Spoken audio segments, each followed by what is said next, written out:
Hello everyone and welcome back to my YouTube channel. So today is my first time filming on my Mac and I don't know how I feel about this. I think the quality is better, maybe, possibly, hopefully. It feels really weird looking into the camera, so I hope that I'm looking at the right place. I hope this is okay. Bear with me here, I'm new at this. Like, not new at like filming, but like filming on the Mac is very different than filming on my phone. But today I am bringing you guys my very first trilogy review. If you watched my Reading Rush vlogs, you already know that I read the entire Hunger Games series not too long ago, and I wanted to do a full review on it just because I have a lot of thoughts, and I was honestly really impressed with this trilogy, and I totally think that it deserves the love and hype that it gets. I will be talking about spoilers kind of throughout the video. I will warn you before we get into that territory. I'm sure most of you guys have already read this trilogy, but I'll still mention if I'm about to spoil something just because I know some people haven't, because I mean I hadn't until like a few weeks ago, so I totally get it. With that being said, let's talk a little bit about the structure of this video and how it's going to work. So for each book, I'm going to first talk about the plot, then we'll talk about characters, then we'll talk about the writing style, and then overall thoughts, and we'll do that for all three of them. And then at the end, I will give you my overall thoughts for the trilogy. So if you just want to hear like the overall thoughts, or if you want to skip around, I will have timestamps both in the description and in the comments down below. Further ado, let's just get right into the review. So let's start off with the first book, The Hunger Games. So, plot. How did that go? So I think that in the first book, the plot was probably one of my favorite parts of it. I thought it was really well done. I thought that the author did an amazing job at foreshadowing things, you know, like District 13. One of the things I really appreciated about this book was the world building that was incorporated with it. Sorry, I almost said fantasy. This is a dystopian, so it's not fantasy, but any book that requires a good amount of world building, I feel like it can be really hard to do it without overwhelming the reader, but while still making sure that there's enough world building going on so that the reader has a good idea of what's going on in the story, and that way they can, you know, feel like they're there in the story. And I think that the author did it really, really, really well in this book. I didn't feel overwhelmed by the world building at any point, and while there were some info dumps, I really didn't mind them. I thought that they added a lot to the story, and I don't think that there was a single world building detail we learned that we didn't need to know. Like, I felt like all of it was necessary for us to know for the story, even if at times we didn't exactly realize it. It was, you know, relevant at some point or another, whether it was in this book or if it was in another one in the trilogy. So next, let's talk about the characters. Let's be honest, Katniss was basically the framework for half of the YA female MCs for years, and oh my god, like, she's just such an amazing character. I loved her character so much, and she's just so different from a lot of the characters that I've read, which is funny because I literally just said how overdone that trope is of like Katniss's character. But I think it's just because I don't read a lot of those kind of books, so I never really, you know, I never really had to go through reading them. Even if you like don't really care for like books that, you know, it's like, oh my god, the MC is, you know, this teenager and they're badass and it's like blah blah blah blah, because I know that's a bit overdone at this point. I really think that Katniss is done very well. It's very clear that there is a reason that she is this way, and it all made sense, like with her backstory. I loved hearing about her backstory. Oh my god, I just thought that it was so good, and I love Katniss so much. I thought her character was super interesting to read about, and I really enjoy how realistic and kind of distrustful and paranoid Katniss is throughout the entire book. I think it both makes her a very realistic character, because I mean, with her life prior to the Hunger Games, like I think it's totally realistic for her to be a total pessimist. It annoyed me at times with how negative she was, but it also made sense. I wasn't upset because it didn't make sense. I was kind of upset because I was like, Katniss, just like shut up please. But then I was like, well, it makes sense, so it works. Next, I want to talk about Peeta really quick, because let's be honest, Peeta is the true star. He's the true gem of this entire trilogy. Definitely my favorite character. I just love Peeta so much. I love that he's not like all of the other YA male love interests. I hate how there's that cliche of, you know, the arrogant guy, the douchey guy, you know, the guy that the girl should really be getting a restraining order from, but instead she's fucking him. Like, you know, I really love Peeta and how he's so sweet and kind and how much he cares about Katniss. That did kind of make me upset at one point, but we'll talk about that towards the end of this section of the review. But I just love Peeta's character so much. He's such a gem, and definitely one of the best parts about the trilogy. And the movies did him dirty, especially with the casting. Oh my god, don't even get me started. And overall, I thought the characters in this book were really well done, and I think this is one of the rare trilogies where I think that the plot and characters were just equally. And the romance between Katniss and Peeta, again, one of my favorite parts. I'm a huge romance person, so like that's nothing new, but I just love them so much. And the writing style of this book is one of my favorite parts of it. I was not expecting for the writing style to be this good, and there were some stuff with the style that I wasn't a huge fan of, but I think that a lot of books just have atrocious writing styles, so it was a huge relief to find a book like this that actually had some really good quotes. So I'll read you one more that I think is a really good example of the writing style. Okay, so this quote is on page 7, and it's just when Katniss and Gale are talking. I think they had just went hunting or something. "Look what I shot." Gale holds up a loaf of bread with an arrow stuck in it, and I laugh. "It's real bakery bread, not the flat, dense loaves we make from our grain rations." I take it in my hands, pull out the arrow, and hold the puncture in the crust to my nose, inhaling the fragrance that makes my mouth flood with saliva. Fine bread like this is for special occasions. I just thought that passage was very well written, and it was very immersive, and I don't know, I really, really love the writing style. I think it's really good. So that being said, let's talk about my overall thoughts. Overall, I thought this was a really good book, a really strong start to the trilogy, and again, I had a phenomenal balance of plot and characters, and I think it's one of the rare books that is definitely worth the hype, and if you haven't read it yet, I would recommend it. One thing that I did want to mention here that didn't really fit in any other category, I guess I technically could have talked about it when I was talking about the romance, but whatever. So there's this scene at the end of the book where they're on the train, and Peeta realizes for the first time that a lot of the stuff that happened in the arena, Katniss kind of just did because she knew that it was going to get her sponsors, and he got really upset, and he was, heartbroken because, he's there loving Katniss and, wanting to be with her and stuff, and then he realizes that, to him, she was faking it for the sponsors, and I don't think that's completely true. Like, we are in Katniss's head for the entire book, so we know that's not fully true, and we know that she does care about him, maybe not like in love with him, but definitely cares about him, and I would, definitely likes him in that way. I just felt like it left a bad taste in my mouth. Like, once I really realized that, I don't know why that didn't catch on to me until that moment, but it didn't, so, I just feel like since this is the main romance that we're supposed to be rooting for, it wasn't very smart for the author to be like, hey, Katniss was faking it and toying with his emotions the entire time. Like, that's kind of fucked up. And I think that it made it really hard for me to root them in the last 2 books, and at the very end of the last book is really when it, like, solidified that I was okay with them being together and that I really liked them being together, and it's just, I don't know. It made things really complicated for me.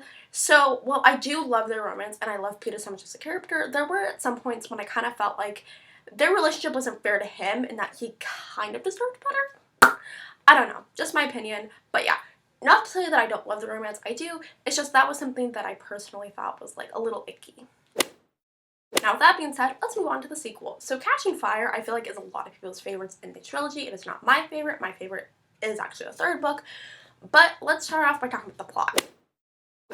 I thought the plot of Catching Fire was so good. The arena in this book was so creative, and my jaw dropped like when they were describing it, and I just loved how this arena kind of forced Katniss to have other allies aside from Peeta, because she knew for a fact that they could have not survived on their own without the help of other people. Now that being said, something that really bugged me with this book is that the summary that's on the fly makes it sound like the entire book is about the Victory Tour. Now, while I did not want an entire book on the Victory Tour, so I'm glad that didn't happen, I didn't realize that this was going to follow the next Hunger Games. Like, it didn't make it seem like that in the summary, so I kind of felt confused when the Victory Tour was over in 100 pages, and now we were moving on to the Quarter Quell. I was just like, what? Now, with that being said, once the Quarter Quell was announced and we find out that it was going to be the victors pitted against each other. I thought that was a genius concept,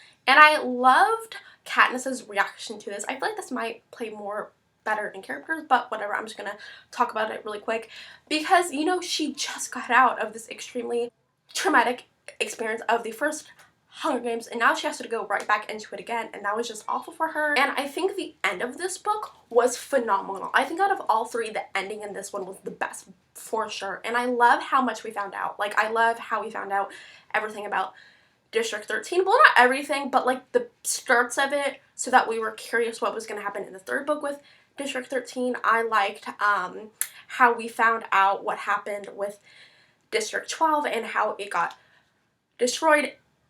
And then obviously how we found out that Peeta was taken by the Capitol. I thought the ending was so good, and it wrapped up this book perfectly, and it was so well done. Like, that last line made me pick up the third book instantly. Now, let's talk about the characters. So, with Katniss's character, I loved it. And I loved her character just because once we got to the part where we found out that it was going to be the victors pitted against each other, and once we realized that Peeta was going to be in the games with her, it was just so incredible to see how her focus had completely shifted from her staying alive to her making sure that Peeta was going to stay alive, because, you know, in the first book and in the first games, that's what Peeta did for her. So now she, you know, and with everything she's kind of put him through, she was like, yeah, I have to put him first. And not only that, I think it really helps, like, the reader see, like, her true feelings for Peeta and how it goes beyond kind of like the kind of faking it, kind of not faking it in the first book. And this really started to make me root for them more and, you know, like Katniss as a character more. And I just thought that her shift in focus just said a lot about how she felt about Peeta, and I really enjoyed that. And I pretty much feel the same about Peeta in this book than I did in the first one. He's adorable, he's a total sweetheart, he is the star of the show, and there should be more love interests like Peeta. And really quickly, I want to talk about my favorite, like, new character in this book, and that is Finnick. Oh my god. Finnick? Such an amazing character. It's interesting because I usually don't care for, like, arrogant characters. I don't know if I'd consider him arrogant, but he's definitely confident for sure. And I think that, especially with male characters, this is something that I've gotten kind of sick of. But I love it with Finnick because I feel like in a way he's almost like making fun of his hotness a lot of the time, which is just fucking hilarious. I don't know, I loved his character so much. And honestly, fuck the prequel about Snow. Give us a prequel about Finnick. I don't know what it would be about or anything. Just give me more stuff about Finnick because I fucking love him so much. And all of the characters in this were really well done, and I loved how the Quarter Quell kind of gave this interesting dynamic of, even though Katniss and Peeta didn't personally know most of the victors that they were going to be competing with, you know, their families knew some of them, and it kind of adds, like, just this extra layer of, wow, we're gonna have to kill people that our families know and love and have these relationships with, and it just really sucks. And now onto the writing style. This was probably one of my most disappointing parts of this book, because in the first book there were so many quotes and lines and paragraphs that I just loved, and then in this one it wasn't really the case, and I wouldn't have had expectations for the writing style if it wasn't done so well in the first book, but since it was done so well in the first book, it was really, like, annoying, in my opinion, for it to not be done as well in this one.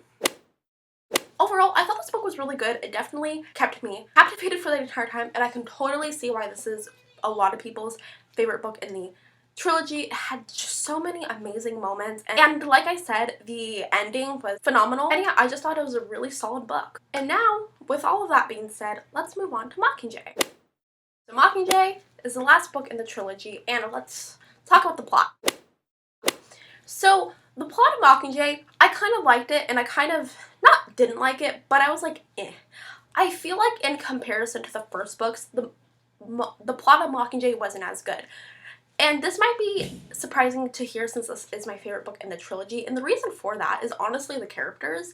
I think that the characters I liked the most in this book because everyone lost a lot at the end of the second book, so it was really interesting to see how that had affected everyone. And yeah, I just thought it was really good. And I think that Mockingjay is so different from the first two books that it was a little jarring to go from, if that makes sense, because, you know, the first two are about the Hunger Games, like, themselves and kind of how those go, and then this book is really about the rebellion and, you know, overthrowing the Capitol and stuff like that, and then obviously Katniss with everything that happened to Peeta and trying to save him and stuff like that, and I just, yeah.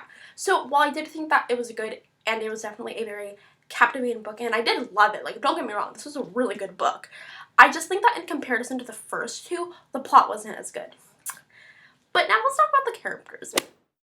Because, okay, the whole thing with Katniss being really upset and honestly pretty depressed about Peeta not being there with her and just her worrying so much about him, I loved that. And I know that sounds awful, but I'm evil, what can I say?